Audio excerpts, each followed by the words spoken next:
Hello खुलुमबाय बयनिसिम बे SRBChannel नोंथांमोनखौ बयखौबो बरायनाय जाबाय। दिनैनि भिडिअ'आनो जाहैबाय आंनि फेसबुक पेजनि जितु साबस्क्रिपशन होननाय मोनसे अपसना बेयो अन जाबाय। बेखौ आं नोंथांमोननि सेराव एप्लाइ खालामनो सानदों। दा नोंथांमोना भिडिअ'खौ जोबजासिम नायलांबानो जाबाय। आरो बे कपिराइट दङ नामा आरो नोंनि चेनेलाव मालायनि भिडिअ दङ नामा बेफोरखौ चेक खालामजोबनानै माबाफोर इसु दङ नामा बेफोरखौ चेक खालामजोबनासो एप्लाइ खालामनांगौ। दा आंनिया जेबो भेजाल गैया। दा नोंथांमोननियावबो बेबायदि अपसना जुदि साबस्क्रिपशना अन जाबायब्ला बेखौ एप्लाइ खालामनायनि सिगां नोंथांमोना चेक खालामनानै एप्लाइ खालामबानो जाबाय, नङाब्ला नोंथांमोना मोननाय नङा। आरो नैबे भिडिअ'खौ नोंथांमोना जितु इउटुबाव नायदोंब्ला अननानै आंनि इउटुब चेनेलखौ साबस्क्राइब खालामना होबानो जाबाय। आरो जायफोरा फेसबुकाव नायदों अननानै आंनि फेसबुक पेजखौ फल' खालामना होबानो जाबाय। मानो होनबा आंनि फेसबुक पेजनि जितु फल'वार्सआ जोबोद खम, बेनि थाखायनो आं नोंथांमोनखौ रिकुवेस्ट खालामदों अननानै लोगोफोरनो शेयार खालामना होबानो जाबाय नैबे भिडिअ'खौ। आरो थाबैनो 5K खालामना होबानो जाबाय।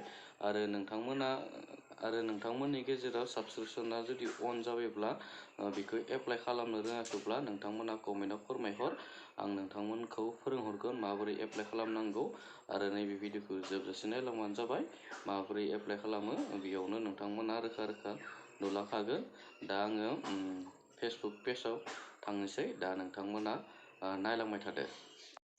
एप्लाइ खालामगोननि सिगां नोंथांमोननि सेराव मोनसे खोथा फोरमायनो सानदों। जितु बे साबस्क्रिपशनखौ मोननो थाखाय गिबियावनो 10,000 फल'वार्स नांगोन आरो नङाब्ला 250 उइकलि भिउस मोननांगोन।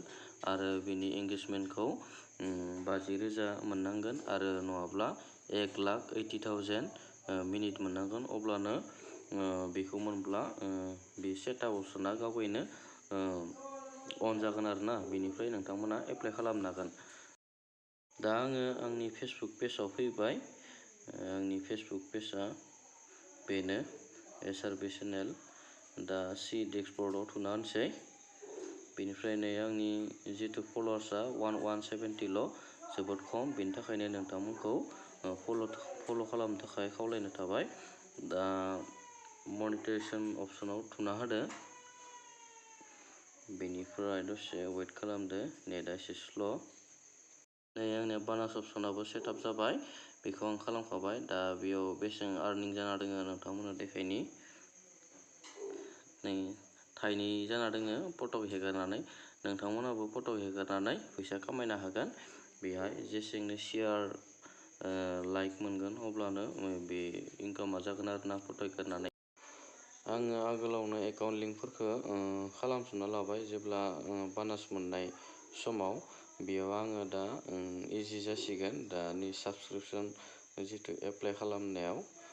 बे दा आं साबस्क्रिपशनाव थुना होबाय। बेनिफ्राय बेयाव मान्थलि प्राइस फैसाखौ नोङो माखौ अपसन खालामना लागोन नों खालामना लाबानो जाबाय, नोंनि गोसो। आं 89खौनो दोनगोन।